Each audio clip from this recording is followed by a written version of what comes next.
प्यारे मसीह विश्वासियों, जय यीशु की। प्रस्तुत है 26 मई 2021 के बाइबल पाठ।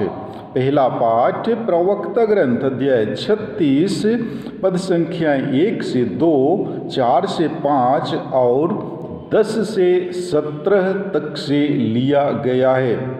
पाठ का मूल वाक्य है, राष्ट्र यह जान जाए कि तुझे छोड़कर और कोई ईश्वर नहीं। हे सर्वेश्वर प्रभु, हम पर दया दृष्टि कर, सब राष्ट्रों में अपने प्रति भय उत्पन्न कर। हे प्रभु, वे तुझे उसी प्रकार जान जाएं जिस प्रकार हम जान गए कि तुझे छोड़कर और कोई ईश्वर नहीं। नए चिन्ह प्रकट कर और नए चमत्कार दिखा। याकूब के समस्त वंशियों को एकत्र कर और उन्हें पहले की तरह उनकी विरासत लौटा। हे प्रभु, उस प्रजा पर दया कर जो तेरी ही कहलाती है, इस्राएल पर जिसे तूने अपने पहलौठा माना है। अपने पवित्र नगर, अपने निवास स्थान यरूशलेम पर दया कर। अपने स्तुति गान से सिय्योन को भर दे और अपनी प्रजा को अपनी महिमा से। अपने पहले किए हुए कार्यों को याद कर और अपने नाम पर घोषित भविष्यवाणियाँ पूरी कर। जो तुझ पर भरोसा रखते हैं वे निराश ना हों और तेरी नबियों की वाणी सत्य निकले। हे प्रभु, हारून ने तेरी प्रजा को जो आशीर्वाद दिया था उसी के अनुसार अपने सेवकों की प्रार्थना पूरी कर। पृथ्वी पर के सभी लोग यह स्वीकार करें कि तू ही प्रभु और शाश्वत ईश्वर है। प्रभु की वाणी। ईश्वर को धन्यवाद। और आज का पवित्र सुसमाचार संत मार्कुस के अनुसार पवित्र सुसमाचार अध्याय 10 पद संख्याएं 32 से 45 तक से लिया गया है। पाठ का मूल वाक्य है, देखो हम यरूशलेम जा रहे हैं, मानव पुत्र महायाजकों के हवाले कर दिया जाएगा। शिष्य यरूशलेम के मार्ग पर आगे बढ़ रहे थे। यीशु शिष्यों के आगे आगे चलते थे। शिष्य बहुत घबराए हुए थे और पीछे आने वाले लोग भयभीत थे। यीशु 12 को फिर अलग ले जाकर उन्हें बताने लगे कि मुझ पर क्या क्या बीतेगी। देखो हम यरूशलेम जा रहे हैं, मानव पुत्र महायाजकों और शास्त्रियों के हवाले कर दिया जाएगा। वे उसे प्राणदंड की आज्ञा सुनाकर गैर यहूदियों के हवाले कर देंगे, उसका उपहास करेंगे, उस पर थूकेंगे, उसे कोड़े लगाएंगे और मार डालेंगे, लेकिन तीसरे दिन वह जी उठेगा। जेबेदी के पुत्र याकूब और योहन यीशु के पास आकर बोले, गुरुवर, हम अपने लिए एक निवेदन कर रहे हैं, आप उसे पूरा करें। यीशु ने उत्तर दिया, क्या चाहते हो? मैं तुम्हारे लिए क्या करूं? उन्होंने कहा, अपने राज्य की महिमा में हम दोनों को अपने साथ बैठने दीजिए, एक को अपने दाएं और एक को अपने बाएं। यीशु ने उनसे कहा, तुम नहीं जानते कि क्या मांग रहे हो। जो प्याला मुझे पीना है, क्या तुम उसे पी सकते हो? और जो बपतिस्मा मुझे लेना है, क्या तुम उसे ले सकते हो? उन्होंने उत्तर दिया, हम यह कर सकते हैं। इस पर यीशु ने कहा, जो प्याला मुझे पीना है उसे तुम पियोगे, और जो बपतिस्मा मुझे लेना है उसे तुम लोगे, किंतु तुम्हें अपने दाएं या बाएं बैठने देने का अधिकार मेरा नहीं है। वे स्थान उन लोगों के लिए हैं जिनके लिए वे तैयार किए गए हैं। जब 10 प्रेरितों को यह मालूम हुआ तो वे याकूब और योहन पर क्रुद्ध हो गए। यीशु ने उन्हें अपने पास बुलाकर कहा, तुम जानते हो कि जो संसार के अधिपति माने जाते हैं वे अपनी प्रजा पर निरंकुश शासन करते हैं और सत्ताधारी लोगों पर अधिकार जताते हैं। तुम में ऐसी बात नहीं होगी। जो तुम लोगों में बड़ा होना चाहे वह तुम्हारा सेवक बने, और जो तुम में प्रधान होना चाहे वह सबका दास बने। क्योंकि मानव पुत्र भी अपनी सेवा कराने नहीं बल्कि सेवा करने और बहुतों के उद्धार के लिए अपने प्राण देने आया है। प्रभु का सुसमाचार। हे ख्रिस्त तेरी स्तुति हो। प्यारे भाइयों एवं बहनों, आज के पहले पाठ को समझने के लिए हमें प्रवक्ता ग्रंथ अध्याय 35 और 36 को पढ़ना होगा। अध्याय 35 में सच्ची पूजा के विषय में कहा गया है।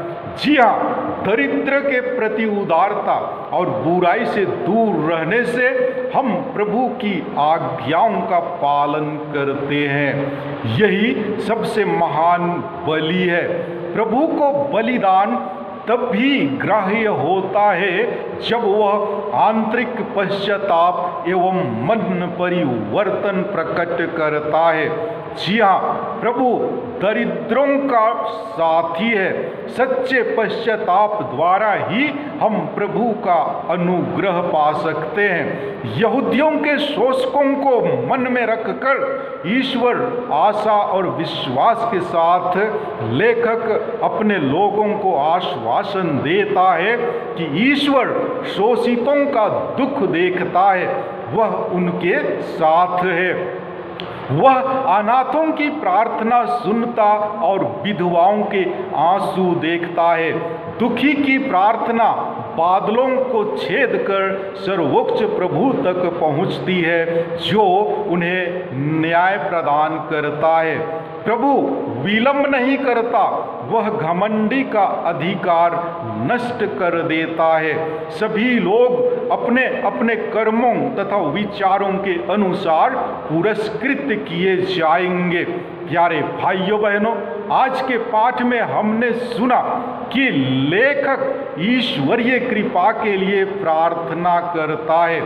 उसके देशवासी कठिनाइयों का सामना कर रहे हैं। वे विदेशी शासकों द्वारा शोषित किए जा रहे हैं। लेखक पूरे विश्व के एकमात्र ईश्वर से निवेदन करता है कि वह विदेशियों के दिल में डर डाले।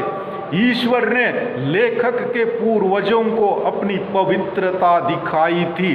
अब वही ईश्वर यहूदियों के दुश्मनों को पराजित करके अपनी महिमा प्रदर्शित करे, जिससे वे जान जाए कि ईश्वर ही केवल प्रभु है। निर्गमन के चिन्हों और चमत्कारों का अभी होना जरूरी है। ईश्वर अपने क्रोध से शत्रुओं को बिखेर कर शोषण को समाप्त करे। लेखक याकूब के वंशों को एक साथ जमा करने के लिए निवेदन करता है, ताकि वे पुनः अपने देश पर अधिकार कर सकें। ईश्वर अपनी दया उन लोगों को दिखाए जिनको उसने अपना पहलौठा तथा इस्राएल नाम प्रदान किया। ईश्वर यरूशलेम की पवित्र नगरी पर, जहां उसी ने राजकीय सिंहासन स्थापित किया, दया करे, उसे दिव्य प्रताप से भर दे तथा मंदिर को दिव्य महिमा से विभूषित करे। जो महान कार्य उसने लेखक के पूर्वजों के लिए किए थे उन्हें पुनः दिखाए, भविष्यवाणियां पूरी हो जाएं। लेखक का विश्वास है कि जो ईश्वर पर भरोसा रखते हैं वे पुरस्कृत किए जाएंगे।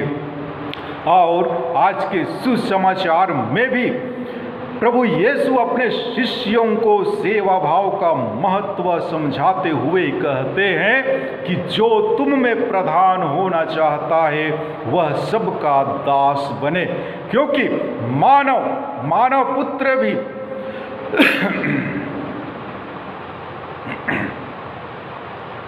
क्योंकि मानव पुत्र भी अपनी सेवा नहीं बल्कि सेवा करने आया है। हम अपने मजहब में देखते हैं कि जब लोगों में ऊंच नीच की भावना रहती है तब ऐसी अवस्था में दूसरों के प्रति सेवा भाव नहीं दिखाते हैं। हर व्यक्ति अपने आप को एक दूसरे से बड़ा समझने लगता है और किसी के सामने झुकना पसंद नहीं करता है। यीशु के समय भी लोगों की यही दशा थी। सब एक दूसरे से जलते थे, सबके सब महान बनना चाहते थे, कोई भी किसी का दास बनना नहीं चाहता था।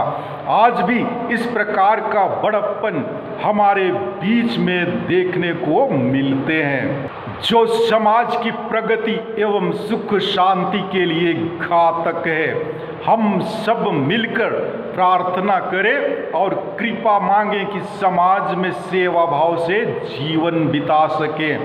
सुसमाचार में हमने यह भी देखा कि जब ईसा अपने आने वाले दुख भोग और मृत्यु की चर्चा कर रहे हैं तब याकूब और योहन महिमा के पद के लिए तरस रहे हैं।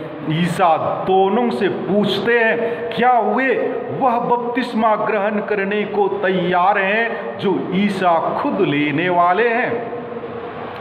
पद अभिलाषा के कारण शायद वे ईसा के तात्पर्य को समझ नहीं पाते, फिर भी सहमति जताते हैं। जो पद की आशा करते हैं वे ईसा के शिष्य नहीं बन सकते हैं। वे गैर यहूदियों जैसा मनोभाव लेकर जीते हैं। ईसा के शिष्य दूसरों के लिए अपना प्राण देने के लिए तैयार हैं। प्यारे मसीह विश्वासियों, क्या यह सच नहीं कि जैसी हमारी इच्छा होती है वैसे ही हम करने और बनने की कोशिश करते हैं? इच्छा शक्ति अगर दृढ़ हो तो हमें सफलता भी मिल जाती है। हम जो चाहते हैं वो बन जाते हैं, लेकिन इसके लिए कई शर्तों को पूरा करना आवश्यक होता है। आज के पाठों में इसी तथ्य की ओर हमारा ध्यान खींचा गया है। यीशु द्वारा अपने दुख भोग, मृत्यु और पुनरुत्थान की भविष्यवाणी के बाद सभी पर भय छाया हुआ था। स्थिति की गंभीरता को बिना सोचे समझे जेबेदी के पुत्रों द्वारा उच्च पद का प्रस्ताव उनकी अज्ञानता, भोलेपन एवं स्वार्थ को दर्शाता है। फिर भी उनकी इच्छा के मुताबिक उन्हें प्रेरित बनने तथा ख्रिस्त के दुख एवं मृत्यु में सहभागी होने का अवसर प्राप्त हो जाता है। जीवन के अंत में कष्ट एवं शहादत का मुकुट पहन लेते हैं, लेकिन इसके लिए उन दो भाइयों के साथ सब अन्य शिष्यों को भी विनम्र सेवा भाव अपनाने का आमंत्रण दिया जाता है। यदि कोई प्रधान अथवा बड़ा आदमी बनना चाहे तो वह सबका दास और सेवक बने।